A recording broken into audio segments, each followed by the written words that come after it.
that bought my liberty.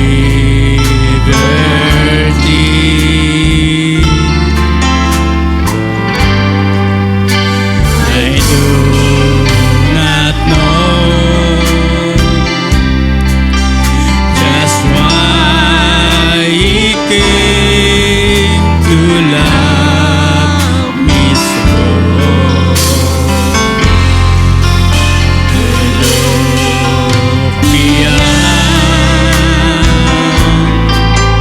my fault and saw my need. Minsan pa mga kapatid, hallelujah. Kanya mo natin mahal na pastor, hallelujah. Amazing grace shall always be my song of praise, for it was grace that bought my liberty.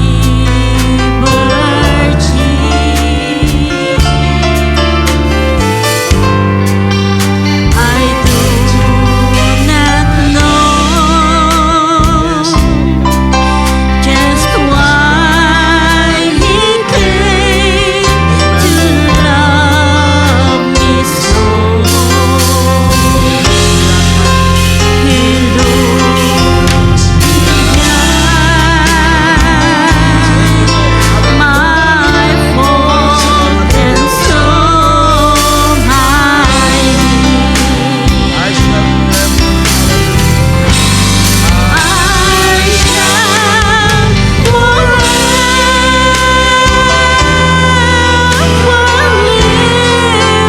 my eyes to Calvary, to the cross when Jesus died for me.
Amen, Lord.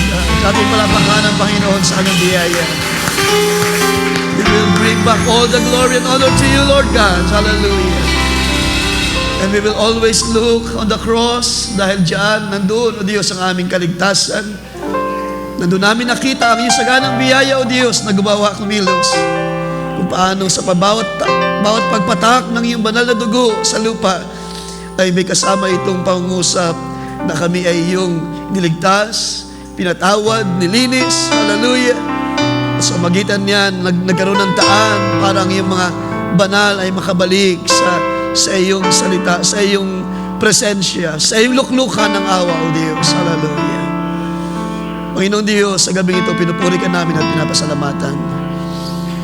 Tayo manalangin, banal at dakilang Diyos, na kailanman ay naging tapat sa iyong mga pangako, sa iyong mga salita. Panginoon Diyos, sa iyo aming patuloy, binabalikan lahat ng pasalamat sa gabing ito. Tunay o Diyos na kamangha-mangha, dakila ang iyong mga gawa sa aming buhay. Hindi namin kaya salitain ang mga salita o Diyos kung paano namin sasabihin at ipapaliwanag ang iyong mga gawa sa aming buhay. Hindi namin kaya ipahayag ang lahat ng bagay. Ang magagawa namin o Diyos ay patuloy ka naming pasalamatan. Ibabalik sa iyo ang mga papuri. Hallelujah! Ikaw ay karapat-dapat sa lahat ng pagsamba o Diyos. Hallelujah! Ikaw ay karapat-dapat sa lahat, pagsaulihan ng lahat ng karangalan at pasalamat sa gabing ito o Diyos. Purihin ka sa iyong mga gawa. Purihin ka sa iyong mga kadakilaan.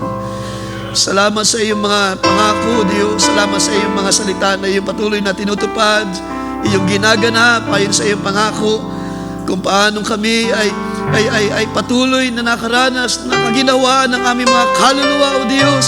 Hindi lamang na aming pisikal na pangatawan, kundi ang aming pagkataong loob ay nakaranas ng mga bagong karanasan. Hallelujah! Kagalingan, kaginhawaan sa aming mga kaluluwa. Katulad ng iyong sabi, Panginoon, ang katawan ay pahina ng pahina, subalit ang Espiritu ang nagbibigay ng kalakasan. Ang iyong aming pagkataong loob ay iyong pinalalakas ulit mga araw na ito, Diyos. Panginoon, salamat.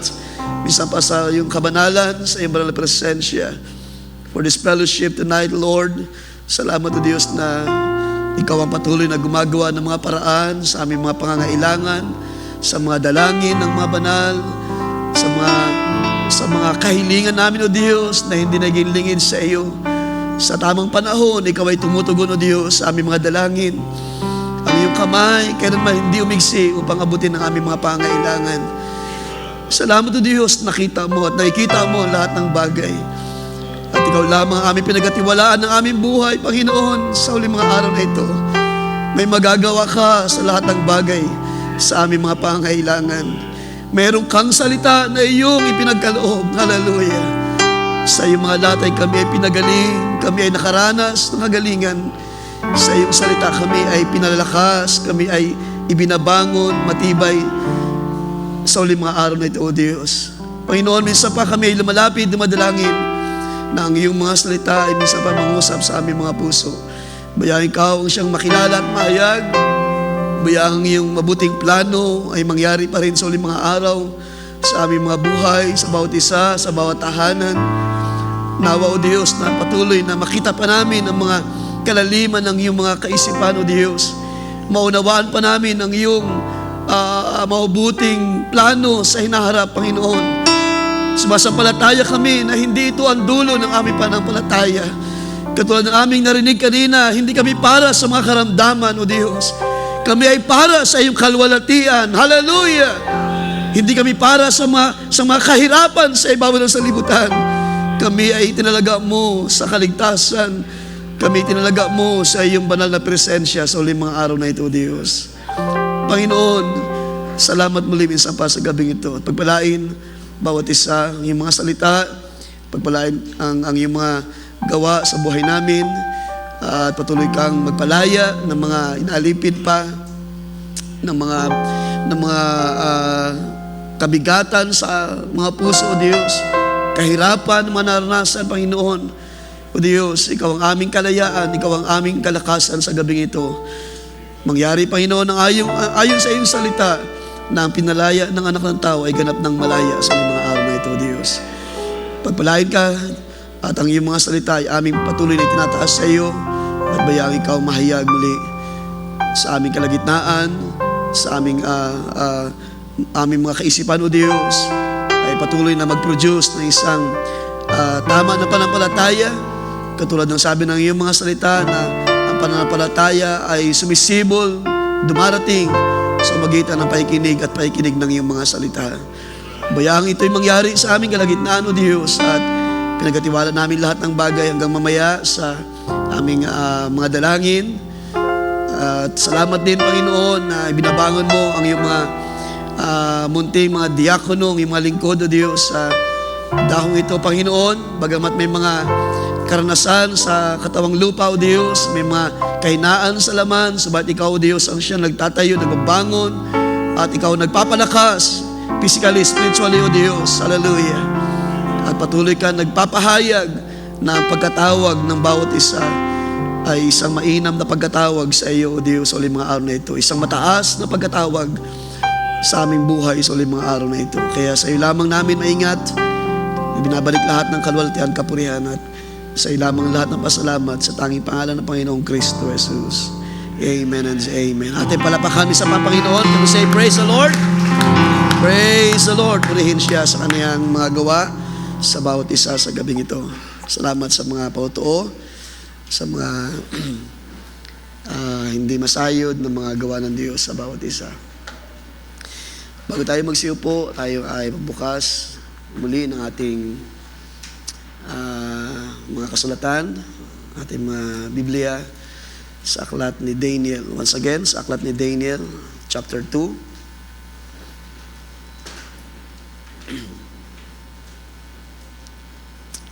And this time, ating basahin from verse 24. Chapter 2 ng aklat ni Daniel. Sa pagpapatuloy ng ating series about Daniel, a man of character in a Babylonian world. So verse 24, therefore Daniel went to Arioch, whom the king had appointed to destroy the wise men of Babylon. He went and said thus to him, do not destroy the wise men of Babylon. Take me before the king, and I will tell the king the interpretation.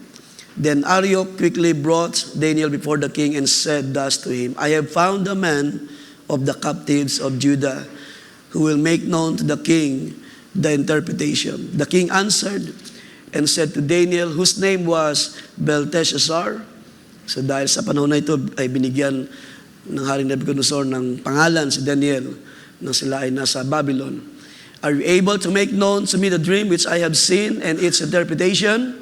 Daniel answered in the presence of the king and said, the secret which the king has demanded, the wise men, the astrologers, the magicians, and the soothsayers cannot declare to the king. But there is a God in heaven who reveals secrets, and he was made known to King Nebuchadnezzar what will be in the latter days.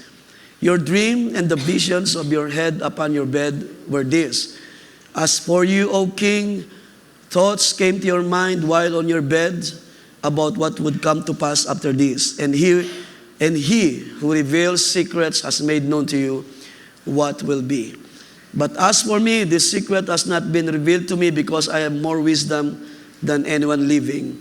But for our sakes, who make known the interpretation to the king, and that you may know the thoughts of your heart. So hanggang dito lang muna. Can you say amen sa word of God? Amen and amen. Lahat yung malaya na pumakaupo. Playan ng Diyos ang kanyang mga salita at ang bawat isa. And once again, let's enjoy the presence of the King, of our Lord.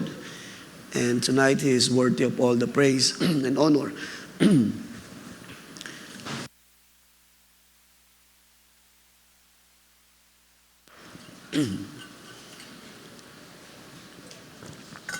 Praise the Lord. Salamat muli sa biyaya ng Panginoon na makatayo sa inyong harapan. Katulad ng ating mga narinig, tayo ay nagpapasalamat na kahit man sa mga suliranin sa ating mga pangatawan ay nagagawa pa rin natin na magpatianod at sumunod sa kung ano ang purpose ng Diyos sa ating mga buhay. Salamat sa patuloy na kalakasan, physically, kahit sa inyong maliit na lingkod. Actually, hindi ko alam ganun pala ang kalagayan ng ating kapatid, Brother Ed. So, the more na siya ay magsalita pala, the more na humihina ang kaniyang hearing. So, ating sama sa prayer dahil madalas minabangit ko nga na hindi nahuli ang Diyos at hindi pa too late sa mga diakono natin na kahit Ngayon lang sila na binabangon para magamit sa bahaging ito kahit sa paunguna sa mga gawain. Naniwala ako na may paraan pa rin ng Diyos at may kalakasan sa Kanya para sila ay magamit sa mga panahon na ito at hindi nga nahuhuli ang Diyos sa Kanyang mga plano. Kaya salamat sa Diyos mawilat ng kapurihan at ating patuloy sila sama sa prayer. Mga bagong MC natin during Wednesday service, Brother Michael Gutierrez, Brother Joseph Peralehas, and si Brother Edgar. At sama nyo kami sa prayer na next week ang aming biyahe sa papuntang Masbate kasama ng ilang mga kapatid. So nakabook na rin sila Brother Joey, isang van. So sa amin naman ay ang meet up namin ay 9 a.m. ng Thursday next week, February 12. So doon kami magkita ng mga pastor sa Southwoods, sa may McDonald's doon sa Southwoods. So hindi ko alam kung anong setup nila Brother Joey. So siguro doon lang tayo magkita sa San Andres, sa port. Kasi nakadepende rin ako sa dating ng mga pastor kung 9 ay nandun na sila, may makabiyahe na or kung may malate man. So medyo maaga dahil sabi ko sa kanila para hindi rin tayo masyado nagmamadali para hindi maghabol doon sa pag-alis ng ferry. Okay, so mga dalangin, patuloy nating sama sa gabing ito. Ating mga prayer request, ating paabot. Kanina ay nagpaabot ng prayer request patungkol kay kay Nanay Aida. So ating sama sa prayer. Hindi ko alam kung ano na yung development sa kaniyang tawag niyan, operation. Kahit man ako ay nagpapasalamat din sa Panginoon, mga kapatid, dahil tulad akin nabanggit sa inyo, last 2 Sundays na yata yun, na yung aking bukol sa leeg ay hindi ko alam, no? For some reason, at ang Diyos na nakaalam, maliit na siya at nararamdaman ko na siya ay mas maliit ngayon kaysa ng mga nakalipas. And naniwala ko na ito ay lubos ang alisin ng Diyos sa kaniyang biyaya at sa kaniyang pangako. Sabi ko nga, Panginoon, kung kailang din ako uminom nung gamot na nareseta sa akin, sa ako naranasan o sa ako na nararamdaman na almost wala na siya. And I claim na siya ay lubos na mawala dito sa aking lalamunan. Totoo na ito ay naka-apekto sa akin ng mga nakalipas, ng mga buwan, taon din. So halos 2 years na rin. Totoo yun na maganda rin minsan na makita natin na kailangan din natin talaga mag-change, magbago ng lifestyle, lalo na sa mga kinakain, sa ating mga nakakasanayan, sa ating panahon, lalo na hindi na ganun kalinis ang mga naihahain sa ating mga pagkainan. So, sinanay ko yung sarili ko na once a week ay kumakain ako ng tawag niyan, ng tahong, halaan. Yan, mataas ang iodine. So, yung mga anak ko ay sumasabay sila sa pagkain. So, salamat sa Panginoon at nawa ang Diyos ang patuloy na gumawa pa ng mga dakilang bagay. Sino sa ating mga sa gabi ito ang mayroong mga inaasahan pa sa mga kadakilaan ng Diyos, mga kapatid. At marami pang mga bagay na ipaparanas ang Diyos atin, ang mga kagalingan sa mga karamdaman na hindi pa natin na-witness na pinagaling ng Diyos, na minsan ay instant, on the spot ay pinagagaling, na ito ay sa nakalipas ng mga panahon ay nangyari sa ilang mga individual. At ang mga dalangin natin, gaano man kabigat, ay merong Diyos na tumutugon sa bawat isa. Ating palapakan ng Panginoon, mga kapatid, sa Kanyang biyaya. Praise the Lord. At napakayaman, sabi nga natin MC kanina, napakayaman ng mga gawa ng Diyos sa buhay ng bawat isa. Sa pagsang ito, mga kapatid, tuloy natin sa ika-4 na bahagi, Daniel, a man of character in a Babylonian world. So tayo na sa ika-4 na bahagi na. Last time, balikan lang natin ang panaginip ni Haring Nebuchadnezzar sa chapter 2, verse 5, ay doon, ang sabi ng hari, kapag hindi daw ito interpret sa kanya, siya ay magbibigay ng parusa sa mga wise men. At kung ma-declare naman, sabi sa verse 6, ay magbibigay siya ng napakaraming mga rewards. So nandyan yung sabi dyan, you will receive from me gifts, reward and great honor. Therefore declare to me dreams and its interpretation. Pagdating sa verse 10 ay nakita natin na kahit man ang mga Chaldeans ay nagsabi, walang tao.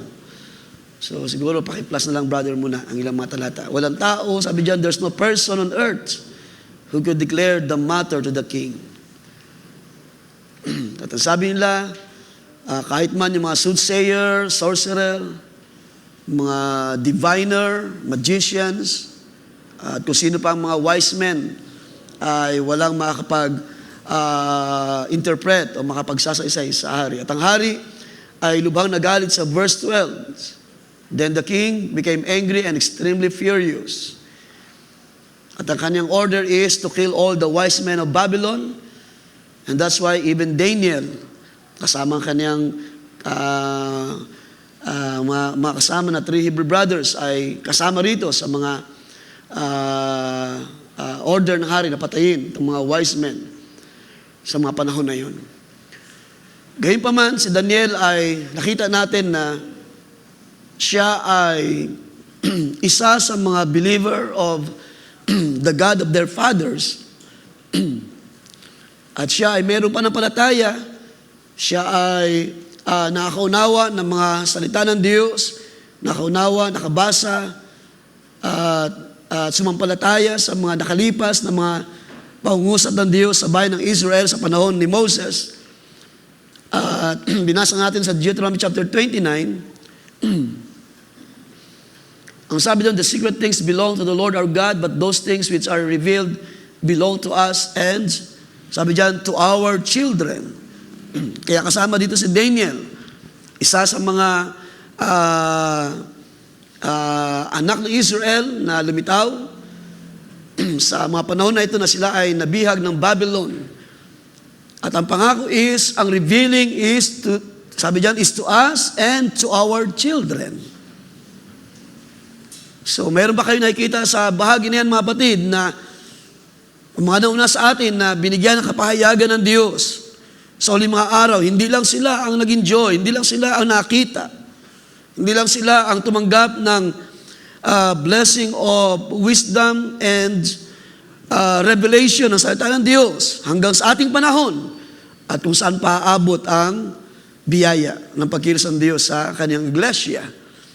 Kahit man may mga huli na mga dumarating, mayroon pa rin inilaan ng Diyos na biyaya to know His plan, His wisdom, His word.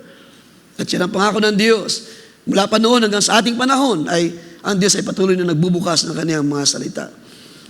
And then, parating sa verse 14 ng chapter 25 ng aklat ng Psalm, sabi dyan, the secret of the Lord is with those who fear Him. So yan yung ating binasa last time.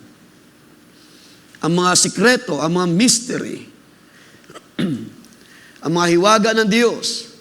Sabi dyan, the secret of the Lord is with those who fear Him, and He will show them His covenant. Kaya lumipas man ang maraming panahon, lumipas ang maraming generation, ang Diyos ay nanatiling tapat, mga kapatid. Lumipas man ang maraming panahon, lumitaw ang mga bagong generation, tingnan nyo sa ating panahon. Sabi nga ni kay Joey minsan sa aming sharing, pag kami nag-usap, nagkwentuhan minsan, dati tayo yung mga kabataan, kabilang sa mga kabataan, ngayon tayo na yung mga tumatanda. Wala na halos ang mga nauna sa atin. Pero hindi nagbago ang Diyos ng kaniyang pangusap, ng kaniyang pagbubukas, pagre-reveal ng kanyang sarili. Kung paanong na-enjoy ito ng ating mga magulang, na-enjoy pa rin natin sa ating panahon. Kung paanong sila ay kinilos ng inspirasyon, kaya nga napaganda ng prayer kayo ng ating MC, Panginoon, bigyan mo pa kami ng inspirasyon na mula sa iyo. Yung inspiration na nandun sa aming mga magulang ay tanggapin din namin sa huling mga araw. Na kung paano sila ay nakipagbaka na masikap, sabi ng salita ng Diyos, na minsan ibinigay sa mga banal, ay ating kanilang ipinaglaban na pananampalataya, ganoon din naman sa ating panahon. The same faith na ating nilakaran o nilalakaran ay atin ding ipagtatanggol or tawag niyan, tatayuan sa uling mga araw na ito. Kung paano ang Diyos ay hindi na bago, ay ganoon din naman sa atin, ang ating pananampalataya ay hindi rin mababago para sa Diyos. So salamat sa biyaya ng karunungan, at yan ang nakita natin last time when God revealed the secrets, the mystery sa panahon ni Daniel. Now, gusto ko bago makalimutan, ang ating subtitle is, There is a Secret Revealing God in Heaven. So sa ikapat na part, ating subtitle, There is a Secret Revealing God in Heaven. Sa nakalipas na ating pagtatalakay ay balikan ko lang ilang mga karakter na ating nakita. Una doon sa chapter 1, verse 8. Kung ating babalikan, si Daniel ay kinakitaan dito ng isang tama na puso. Daniel has a right heart. Nang sila ay pumasok sa Babylon, ng mga unang mga araw, buwan, taon, because ang sabi doon, si Daniel ay hindi niya hinayaan na siya ay ma-defile. So it's a character na build o nakita natin sa panahon na siya ay nadalang bihag, kasama ang ilang mga Hudyo sa panahon na yon. Fortunately for him and for the 3 Hebrew brothers, ay nagkaroon ng, kumbaga, ay ang hari ay nalugod sa kanila na sila ay dalhin sa kaniyang court, sa kaniyang inner court o sa loob ng kaharian para sila ay magamit or maging bahagi ng bilang isa sa mga wise men. So si Daniel ay kinakita ng tama na puso. Ikalawa, si Daniel ay hindi siya nag-compromise. So Daniel is not a compromiser. Na in spite na nakita natin na maraming opportunities na inaalok ang hari sa kanya, mas pinili niya na manatili kung ano yung kaniyang kung ano yung nakasanayan niya sa kaniyang pananampalataya. As he grow, nakita niya, pinamuhay niya kung ano yung salita ng Diyos, kung ano yung itinuro sa kanya ng kanilang mga magulang sa panahon nakalipas. So nanatili siya kung ano yung narapat bilang mga Hudyo as a Jew sa mga panahon na yon, na hindi sila pinapayagan ng Diyos na kumain ng mga pagkain na inihandog sa mga Diyos-Diyosan. At ikatlo, mga kapatid, Daniel recognizes the wisdom and the power only belongs to our God. So yun ang isang character na nakita natin last time sa ating katlong bahagi. Now this time, I just want to speak another character. At meron pa isa, nang si Daniel ay nakakilala na dapat lamang magbigay ng pasalamat sa Diyos. Nang ang Diyos ay mag-reveal, nang ang Diyos ay tumugon sa kanyang panalangin, anong ginawa ni Daniel? Si Daniel ay agad nagbigay ng pasalamat sa Diyos. Ating balikan ng verse 19, sabi diyan, Then the secret was revealed. So pagkatapos na si Daniel kasama ang 3 Hebrew brothers ay lumapit at humingi ng habag at awa sa Diyos ng pabor, because by that time maaring ang maraming wise men sa Babylon ay unti-unti nang nauubos, pinapatay ng hari. Si Daniel ay humingi ng pabor, ng kaluguran sa Diyos. And then pagdating sa verse 19, then the secret was revealed to Daniel in a night vision. Then, ano sabi diyan? Then Daniel blessed the God of heaven. Kapag tayo ay tumatanggap, mga kapatid, ng biyaya, ng blessing of wisdom, anumang kapahayagan na mula sa Diyos, huwag natin kalimutan magpuri at magpasalamat sa Panginoon. Anumang karunungan ng Scripture, anumang kapahayagan ng Diyos, ng mga mabuting plano, huwag kayong makalimot lagi magtaas, magpuri, at magsauli ng pasalamat sa Diyos. Ang sabi diyan, Daniel gave, sabi diyan, verse 20, Daniel said, "May the name of the God be blessed forever and ever, for wisdom and power belong to Him." So walang tao sa ibabaw ng lupa na pwedeng makaunawa. Walang sino man na nagtataglay ng ganung uri ng wisdom, ng kapangyarihan.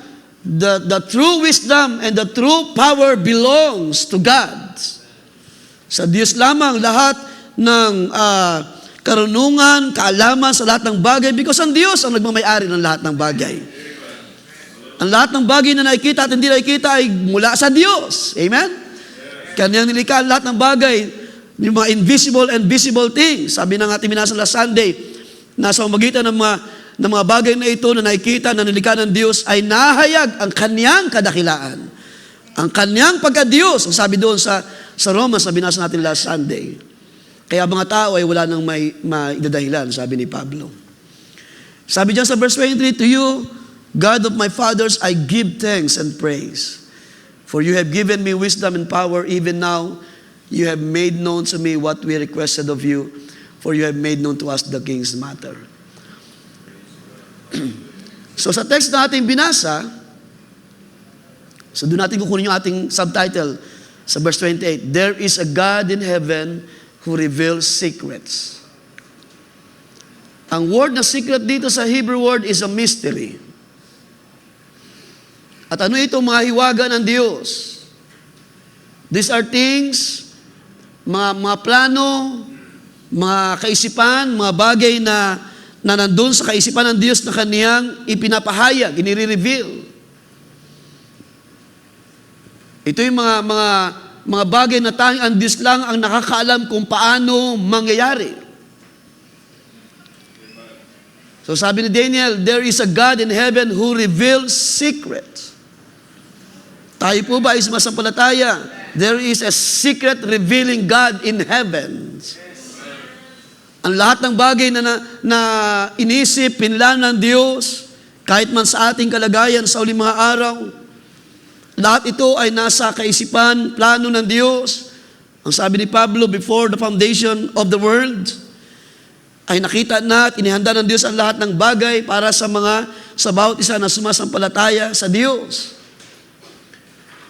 So merong Diyos na nagre-reveal ng mga mystery, ng mga sikreto, kung paano babangon at gagawa ang mga hari, ang mga kaharian sa panahon na darating, kung paano mga kaharian ay makakaapekto sa mga tao sa lupa, especially ang bayan ng Israel.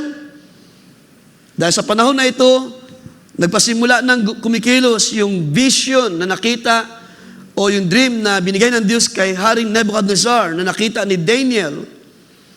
Because ang Israel ay nasa ilalim na ng Babylon. Sila ay under captive na ng Babylon. At as we know the story, dahil sa katigasan ng ulo ng bayan ng Israel, because sila ay mga stiff-necked people, rebellion people sa Diyos, mga tao na hindi kontento at hindi umiibig sa Diyos, sa kanyang mga gawa, sa kanyang mga plano, sa kanyang mga salita, ay ginamit ng Diyos as an instrument ang Babylon para sila ay sawayin, para sila ay paluin ng Diyos at pinahintulot na madala sa Babylon, mabihag ng Babylon. So paano ito nakaapekto sa Israel, sa mga Hudyo sa panahon na yon? Kung atin titingnan ng history, sa ilang mga accounts sa Scripture, hindi naman lahat ay nadala agad, nadambihag agad sa Babylon. So nagkaroon niya ng, I think parang 2 or 3 times na nagpabalik-balik ang Babylon. Yung mga naiwan doon ay kinukuha, binibihag, binadalang bihag, and then bumabalik para sa ilang mga naiwan pa ron. At mayroong mga grupo talaga doon na iniwan, sinadyang iniwan para sila yung magpatuloy sa pag-aalaga ng lupain, magtatanim, magbubungkal while under captivity. So ganoon nangyari sa panahon na yon. At dumating nga sa panahon ni Daniel na ang sekreto na ito ay pinakilala ng Diyos. Kung babalikan natin sandali ang verse 22, sabi doon, nang si Daniel ay magbigay ng pasalamat sa Diyos, sabi niya, "It is He who reveals the profound and hidden things." Note that even Daniel, hindi niya alam ang talagang magiging plano pa ng Diyos sa bayan ng Israel sa mga panahon na ito. He knows what is in the darkness and the light dwells with him. Pamilyar tayo sa panahon ni Amos, aklat ng Amos chapter 3 verse 7, sabi doon, certainly na walang gagawin ang Diyos, na walang bagay na gagawin ang Diyos, kundi kanyang i-revealed ang kanyang mga sikreto na mga plano sa kanyang mga servants. Diba? Hindi niya inihahanda para sa lahat. Hindi niya sinasabi ito para sa mga soothsayers sa lupa, para sa mga magician, para sa mga diviners sa lupa. Kundi sabi ng Diyos kay Amos, walang gagawin ang Diyos, kundi ihahayag ang kanyang mga sikreto sa kanyang mga servants. You see? Kanya itong ipapakilala, ipapaunawa, anuman ang mga plano na gagawin ng Diyos sa bayan ng Israel. Yung captivity, yung 70 years captivity ng Israel sa Babylon. Ano yung mga bagay na mangyayari pa susunod sa mga hinaharap na panahon na darating? Only God knows every secret and mystery. Kaya sabi doon, mahal na hari, sabi ng mga Chaldeans, walang tao sa lupa na makakaunawa nito. In the first place, sabi ng ating pinag-aralan, hindi sinaysay talaga ng hari, ni hindi nga maalala ng hari kung ano yung kanyang panaginip. E paano mo naman sasabihin yung panaginip na hindi mo nga narinig kung ano yung panaginip? Even Daniel, hindi niya alam. Wala siyang clue kung ano yung napanaginipan ng Haring Nebuchadnezzar. And that's why even sa panahon ni Pablo, di ba? One time tinalakay natin yan. 1 Corinthians chapter 2 verse 9. Balikan lamang natin sa dito. Sabi diyan, just as it is written, things which eye has not seen and ear has not heard, and which have not entered the human heart, all that God has prepared for those who love Him. Kung tayo ay sumasampalataya, na tayo ay bahagi sa mga plano ng Diyos, at ikaw ay isa sa mga umiibig sa Diyos, then ang mga bagay na inihanda ng Diyos, ang mga bagay na nasa kanyang kaisipan na gagawin niya sa inaharap, ito ay kanyang ipapahayag para sa iyo. Kung tayo ay sumasampalataya na bahagi sa mga tinawag sa huling mga araw, to defend the truth, para tayuan ang mga salita ng Diyos, dahil marami nang tumatalikod, marami nang nagbibigay ng mga self-interpretation, marami nang nagpa-pervert ng salita ng Diyos. Pero sino ang mga umiibig sa bawat salita ng Diyos na dumarating sa bawat panahon? At tayo ng mga dinatnan ng biyaya ng kaligtasan sa ating panahon. Dalangin ko sa gabi ito, patuloy nating ibinababa ang ating mga puso at patuloy nating minamahal at iniibig ang salita ng Diyos. Gaano man kabigat gaano man ang Diyos ay magturo, magsaway sa atin. Amen po ba mga kapatid? Gaano man ang kanyang iniibig ay kanyang sinasaway, pinaparusahan, pinaalahanan.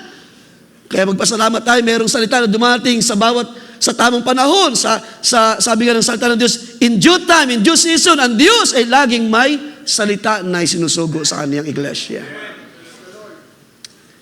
Certainly, the Lord God does nothing unless He reveals His secret. Kanino? Sa mga elect of God. Sa mga pinahila ng Diyos, sa mga tinawag ng Diyos, sa mga pinili ng Diyos, para sa inyo ang mga plano, ang mga bagay na inihanda ng Diyos sa mga panahon na darating. Kaya doon sa panahon ni Daniel, sabi ng mga Chaldeans, kahit man yung mga soothsayer, mahal na hari, kahit yung mga diviners, kahit yung mga sorcerers, ay hindi kayang ipaliwanag ang bagay na ito.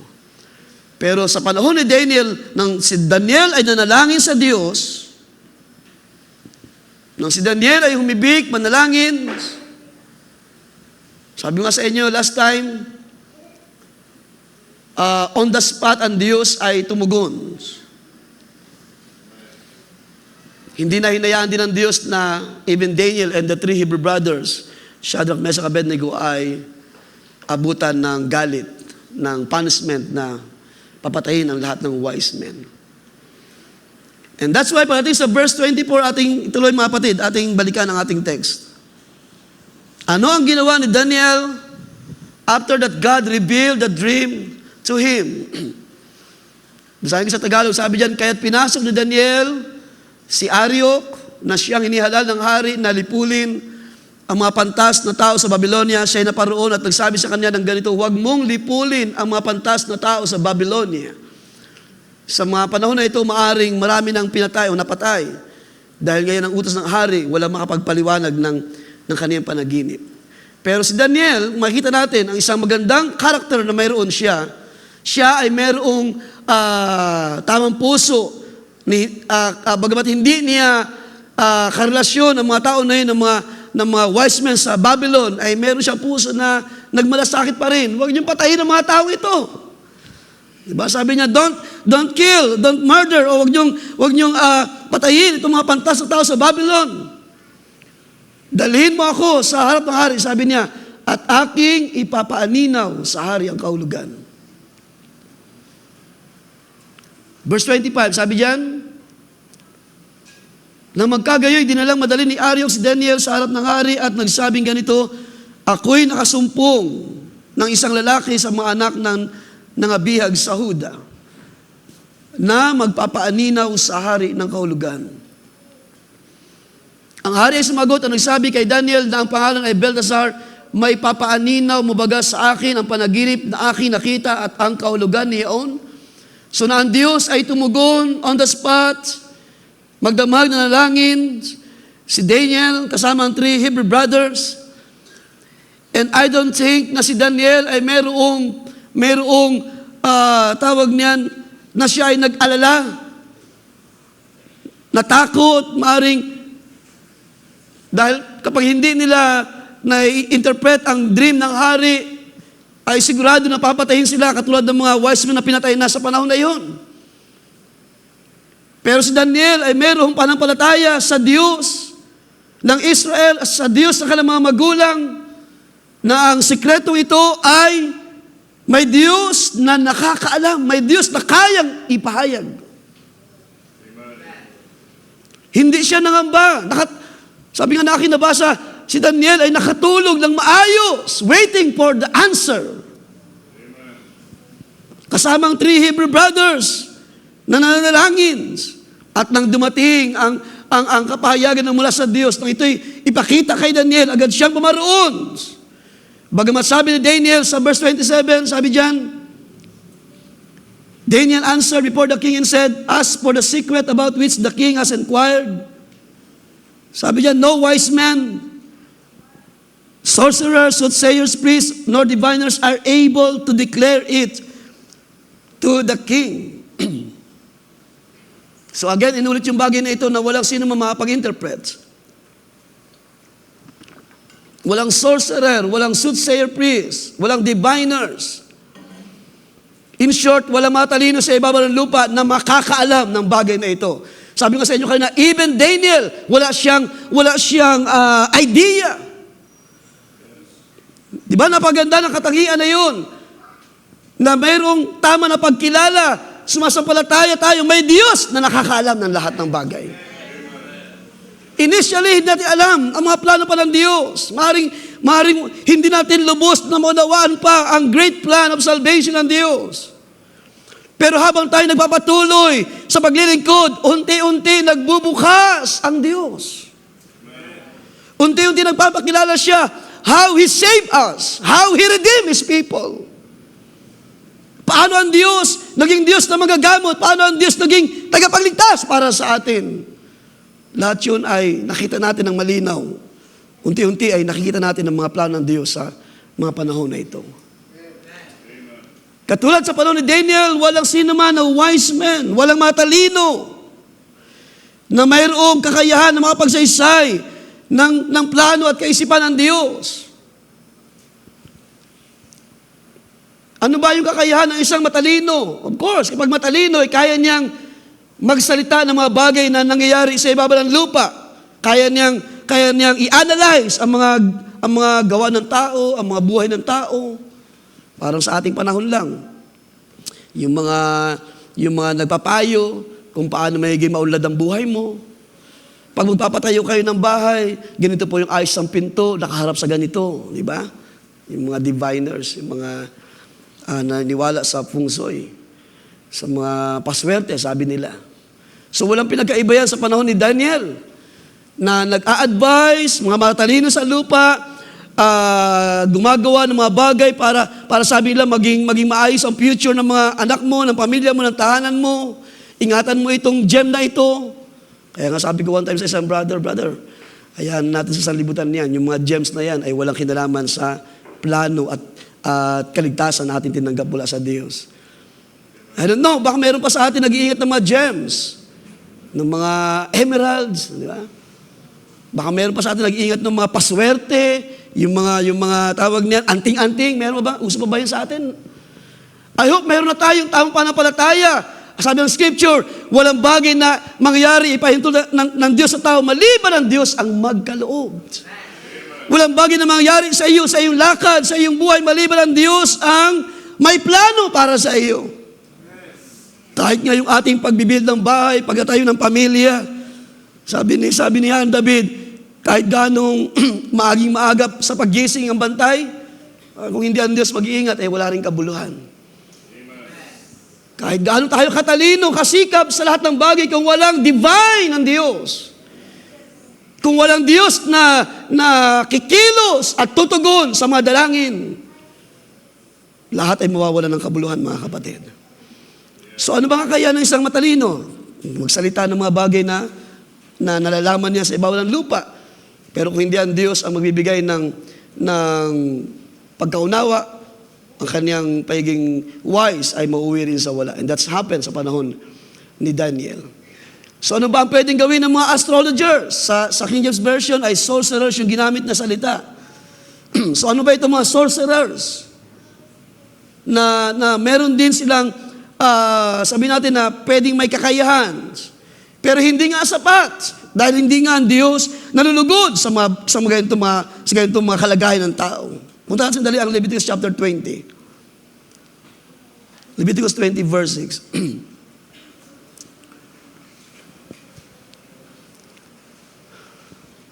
Sabi dyan, as for the person who turns to mediums and to spiritists to play the prostitute with them, I will also set my face against that person. So God is talking to Israel, no? Kung meron daw ng mga Hudyo na gagawin ito. Sabi dyan, I will also set my face against that person and will cut him off from among his people. Ibig sabihin, hindi ang Diyos malulugod sa isa na lumalakad at humihingi ng payo sa mga medium, sa mga spiritist. Kung meron pa sa atin dito na naniniwala sa mga albularyo, tagilan na natin yan. Ang Diyos ay higit na dakila sa karunungan ng tao, mga kapatid. Kahit pagkaano ang tao nagsikap matuto ng maraming mga bagay, kahit nga yung mga doktor sa ating panahon, kapag hindi na nila kayang basahin o tugunan yung karamdaman, sila na mismo nagsasabi, tanging sa Diyos na lamang tayo umasa. Ang Diyos na nakakaalam ng bagay na ito. Sabi diyan, you shall consecrate yourselves therefore and be holy.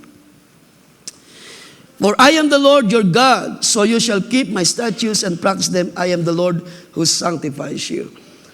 So, pinapakita lamang dito mga kapatid na hindi ang Diyos kailanman nakikipag-unayan sa mga tao na spiritist, sorcerer, diviners, magician.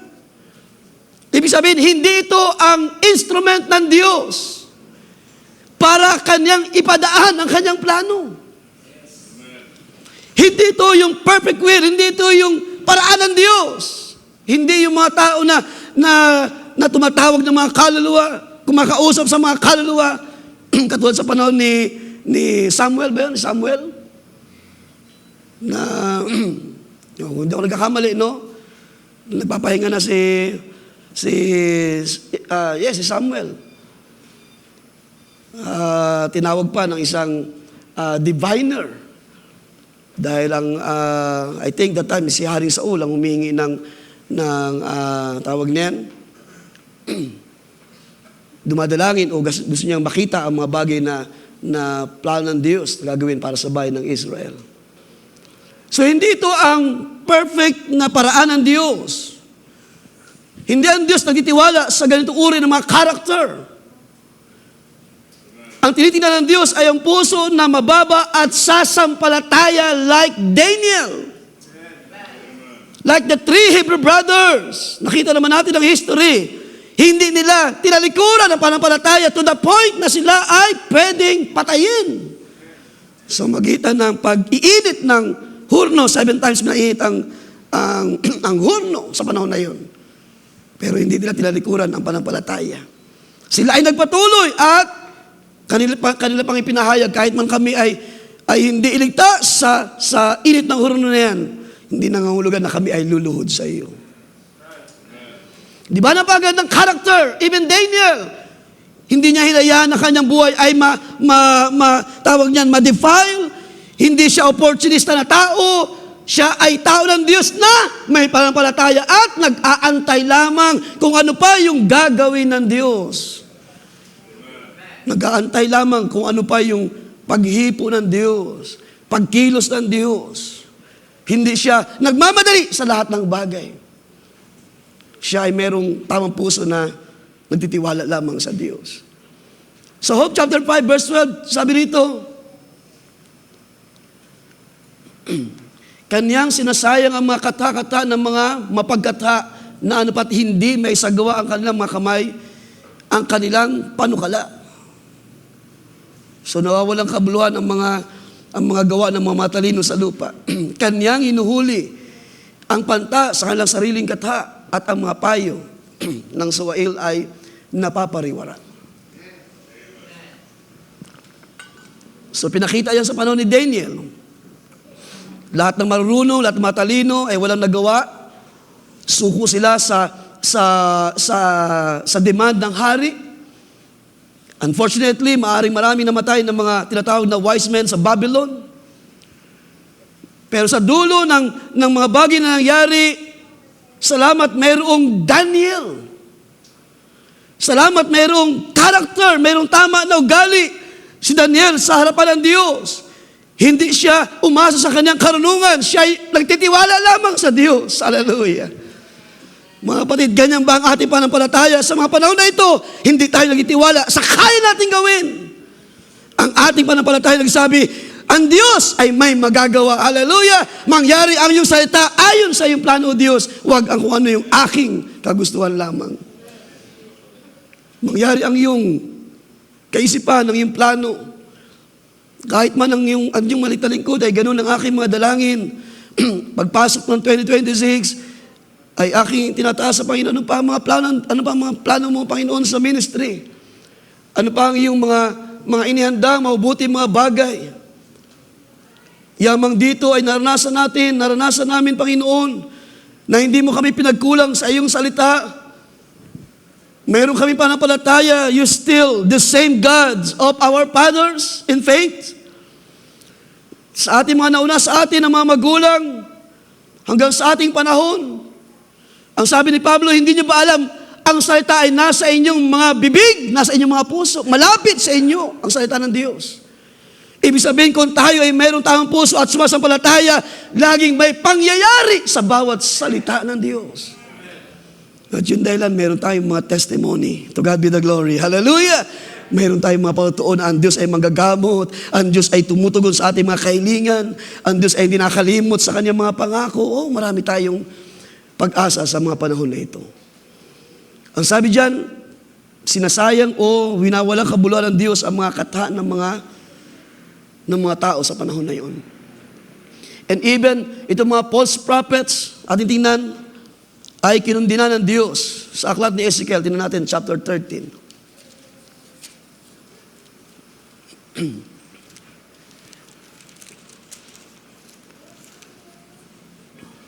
Ezekiel chapter 38. Oh, sorry, 13, sorry.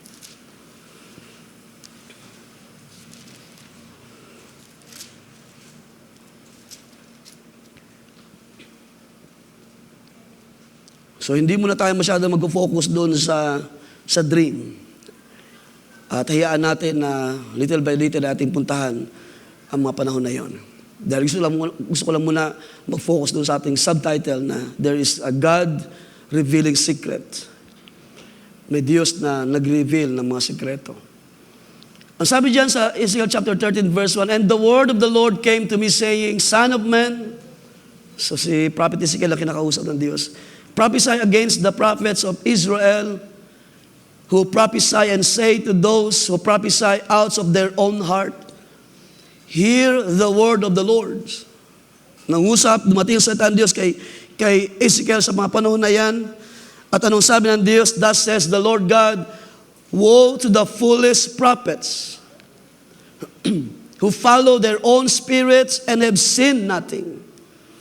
Sa mga panahon na yan ay lumitaw ang mga propeta sa Israel at sila ay nakita ng Diyos ang kanilang desire ng kanilang mga puso. Ang mga taong ito ay walang hinahanap kundi personal benefits, personal interest. Maaring dahil sa fame, o maaring dahil sa mga suhol, katulad sa panahon ni Balaam. Kaya ang sabi ng Diyos, sabi diyan, sa abang ng mga foolish prophets who follow their own spirit and have seen nothing. Kapag ang mga propeta na ito ay nagsisihula, ay hindi na base sa kung anong sinasabi ng Diyos, kundi nakabase sila sa kanilang udyok ng kanilang sariling espiritu. And that's why, sa halip na ang bayan ng Israel ay dalhin sa Diyos, ang bayan ay nami-misled ng mga false prophets sa panahon na yan.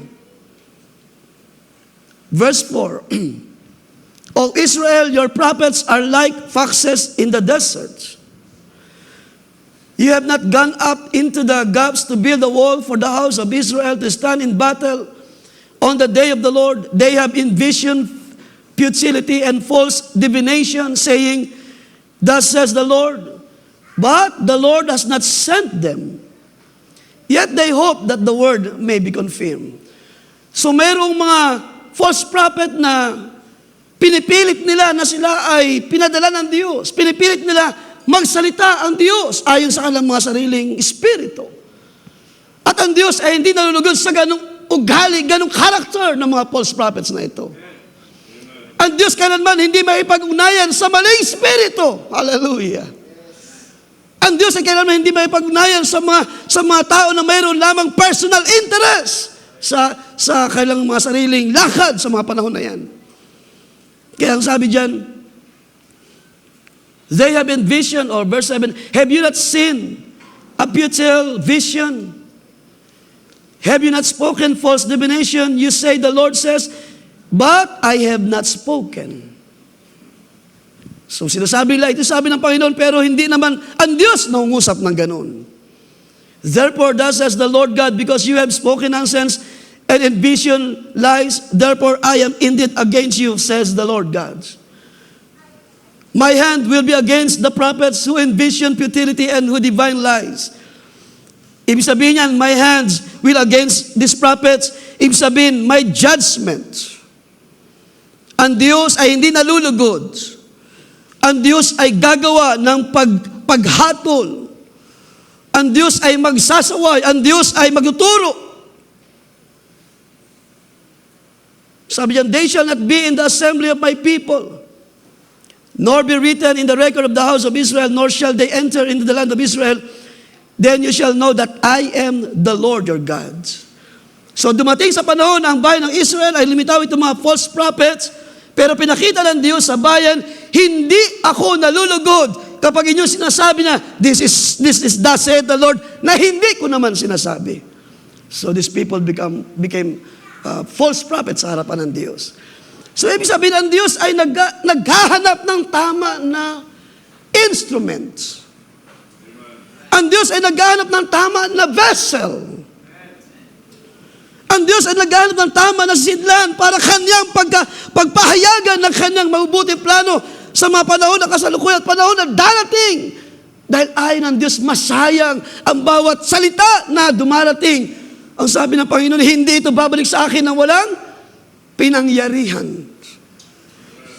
Hindi ang Diyos papayag na masasayang ang bawat ipinuturo, ipinapangaral, kapahayagan ng mula sa Diyos, pagpapakilala ng kanyang mga gawa sa ating kalagitnaan. Ang Diyos ay nagnanasa, mayroong bunga, dapat mayroong resulta sa mga tao ng Diyos, bawat salita na dumarating sa inyo. Dapat mayroong resulta, mayroong kapalit, or mayroong resulta, mayroong bunga. At ang panampalataya, sabi ni Pablo, na ito yung bunga ng ating panampalataya. Ang Espiritu ng Diyos na sumasa atin ay nagpapakilala na mayroong genuine joy, may genuine love, mayroong ugali ng pagtitiis. Natututo tayo maging matiisin, maging temper sa lahat ng bagay. Upang ang Diyos na mayroong plano, upang ang Diyos na mayroong gagawin o mayroon siyang inihahandang mabuting bagay, ay magamit itong mga vessel of honor. Sabi ko sa inyo last Sunday, itong mga vessel of honor ay pupunuin ng Diyos ng kanyang katuwiran, ng kanyang salita. Ng kanyang kapahayagan na mula sa Diyos para ipakita sa atin, these are my plans of salvation. Ito ang aking gagawin, ito ang aking ipapahayag sa buhay ng mga anak ng Diyos. Ang adoption, ang pagtatalaga ng Diyos sa iglesia, patungo sa kalwalhatian na nag-aantay, ang redemption na ating inaantay. These are the things that God prepared, hallelujah, for those who love the Lord, sabi ng kanyang salita. At ito hindi nakita ng maraming sa ating panahon, even the wise man of this generation. So sa panahon na ito, lumitaw ang mga false prophets. At ano ba yung pwedeng kakayahan ng isang magician? So, sa panahon ni Moises, sa panahon ng Egypt, ang kaya lang nila ay gayahin kung ano yung gawa ng Diyos. Pero kung ito ay ihigitan, ay hindi kaya ng mga taong ito. Sila ay napapahiya lamang sa harapan ng Diyos. So ano yung mga kakayahan ng isang soothsayer, or sa Tagalog is manghuhula? So let's see, punta natin ang Deuteronomy chapter 18. Deuteronomy chapter 18.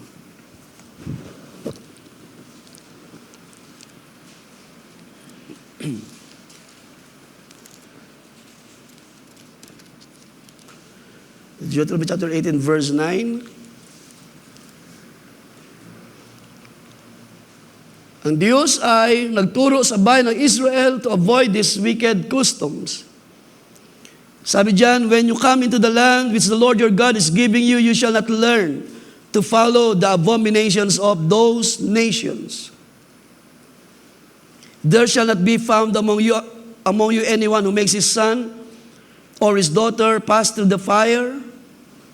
So try to imagine, sa mga panahon na yun ay ang mga bansa sa palibot ng Promised Land na nandoon sa lupain ay mga tao na inihahandog yung kailang mga anak sa kanilang mga Diyos-Diyosan.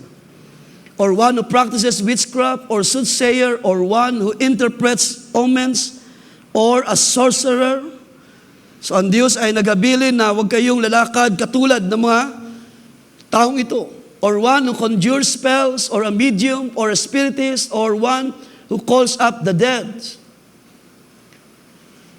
For all who do these things are abomination to the Lord, and because of these abominations, the Lord your God drives them out from before you. Dahil nga ayaw ng Diyos na ma-influence, mahawa ang bayan sa ganitong uri ng mga tao. Yung character ng sanlibutan ay ayaw ng Diyos na mahawa ang bayan ng Israel. You shall be blameless before the Lord your God. For this nation which you will dispossess, listen to soothsayers and diviners. But as for you, yung bayan ng Diyos, the Lord your God has not appointed such for you. So hindi ang Diyos nagtalaga na ganito ang mangyari sa bayan ng Israel. Na ang bayan ng Israel ay maututo ng iba't ibang uri ng mga medium, iba't ibang uri ng pagtawag sa mga kaluluwa, or panghuhula sa mga bagay na mangyayari. Napakainam at napakabuti ng kaisipan at plano ng Diyos. Ayon ng Diyos na mahawa ang Israel, at sila ay magtiwala sa mga diviners. Ang gusto ng Diyos, sa Kanya lang magtitiwala ang bayan na Kanya tinawag sa Kanyang pangalan. Na ang Diyos ng Israel, ang Diyos ni Daniel, ang Diyos natin sa uling mga araw na ito, siya lang ang ating pagkakatiwalaan sa buhay natin. Hallelujah! Sa ating mga pangangailangan, sa panahon na mayroon tayong kagipitan, kahirapan, naranasan, huwag tayong magtiwala sa ating lakas. Ang Diyos ay may magagawa para sa iyo. Ayaw niya na matuto tayo ng mga paraan ng sanlibutan. Ang gusto ng Diyos ay ang Kanyang paraan na gagawin para sa atin. Ano sabi ni Pablo? Ikaw ay pumaroon sa iyong silid at dumalangin ka sa iyong Diyos.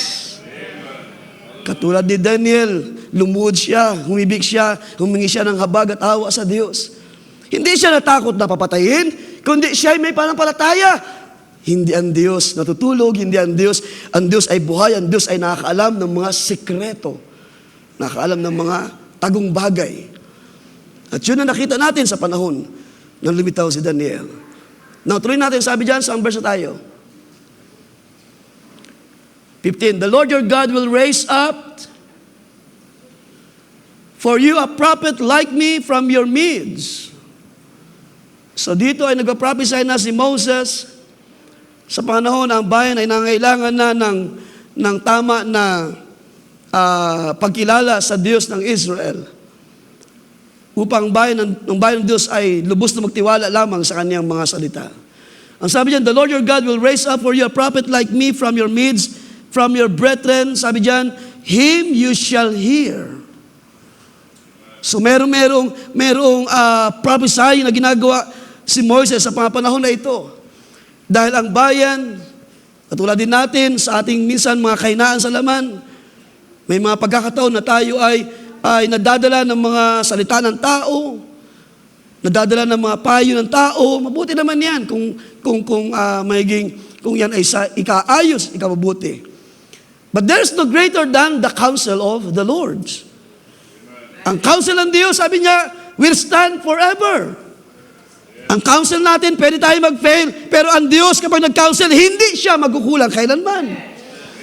Kapag tayo nagpaalala, maaaring may makalimutan tayo, pero kapag Diyos ang nagsalita, walang bagay na maililihim sa Diyos. Kaya ang sabi diyan, according to all you desire of the Lord your God in Horeb in the day of the assembly, saying, let me not hear again the voice of the Lord my God, nor let me see this great fire anymore, lest I die. So sa panahon ito, ng Israel ay nasa Mount Sinai, ng Diyos ay mangusap. And the Lord said to me, what they have spoken is good.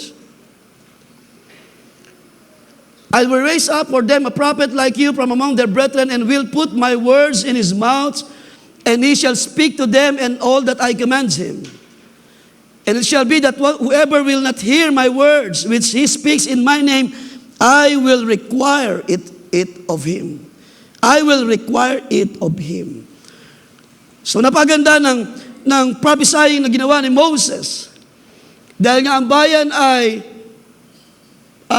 papasok sa promised land, at ang Diyos ay nakakita ng mga bagay sa darating, na ang bayan ng Diyos ay maaring madala ng mga bansa, matuto ng mga custom ng mga bansa.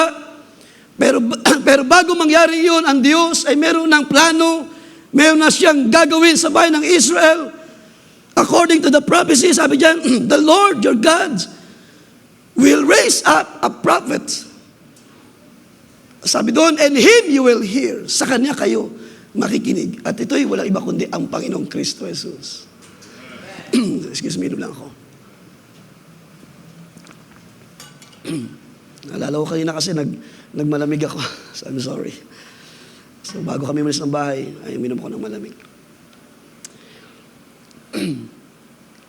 So sabi dyan, verse 15, the Lord your God will raise up for you a prophet.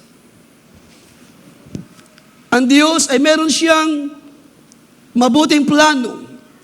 Ang Diyos ay merong ilalaan na tama na channel. Ang Diyos ay meron siyang ibabango na tama na magsasalita ng kanyang kalooban. At ang prophesying na ito ay nakita na sa lumang tipan, even Moses. Pagdating ng panahon, sa panahon ng mga apostles, ng mga alagad, sa panahon ni Jesus, sa panahon ng mga disciples, ay nakita na ito. Even Nathaniel or Philip. Let's see, John chapter 1 verse 45.